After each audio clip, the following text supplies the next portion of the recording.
नेपाली लोक कथा पुन और वन मानव की कहानी। इस लोक कथा का लेखक है जस बहादुर मेहत्रा। बहुत समय पहले जब हमारे पूर्वज जीवित थे, वर्तमान रिप गांव विकास समिति में पुन समुदाय की एक बड़ी बस्ती थी। इस बस्ती में रानी पुन, खानी पुन और गौ पुन नाम के 3 भाई विशेष रूप से प्रसिद्ध थे।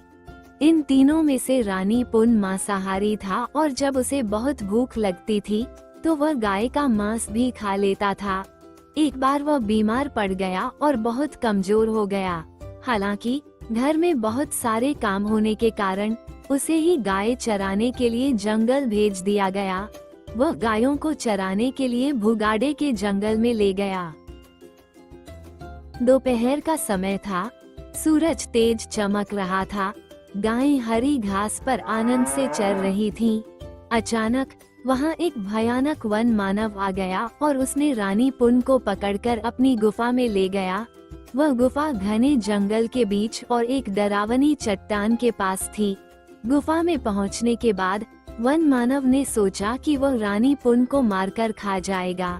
ये सुनकर रानी पुन बहुत डर गया, लेकिन डरने से कुछ नहीं होने वाला था। उसने शांत और चतुराई से वन मानव से कहा, ठीक है, मैं आपका भोजन बनूंगा, लेकिन इस समय मैं बहुत कमजोर हूँ। मेरे शरीर में केवल हड्डी और चमड़ा बचा है। अगर आप अभी मुझे खाएंगे तो आपको स्वादिष्ट मांस नहीं मिलेगा। क्योंकि यह पहाड़ी इलाका बहुत खतरनाक है, मैं यहाँ से भाग भी नहीं सकता। इसलिए मुझे कुछ दिन इस गुफा में पालकर रखिए। जब मैं मोटा हो जाऊं तब आप मुझे खाकर आनंद ले सकते हैं। रानी पुन की यह बात वन मानव को ठीक लगी। उसे लगा कि कुछ दिनों बाद उसे मोटे और स्वादिष्ट मांस वाला इंसान खाने को मिलेगा, इसलिए वह खुश होकर तैयार हो गया। रानी पुन ने वन मानव को बताया कि उसे बालों, रौन वाला शिकार पसंद है। इस तरह वन मानव उसके लिए बालों वाले जानवरों का शिकार लाने लगा।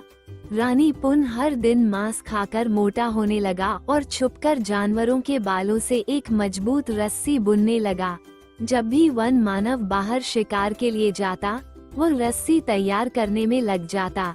धीरे धीरे उसने पहाड़ी के तल तक पहुंचने के लिए एक लंबी रस्सी बना ली। एक दिन उसने वन मानव से कहा कि वो जल्दी शिकार लाने जाए।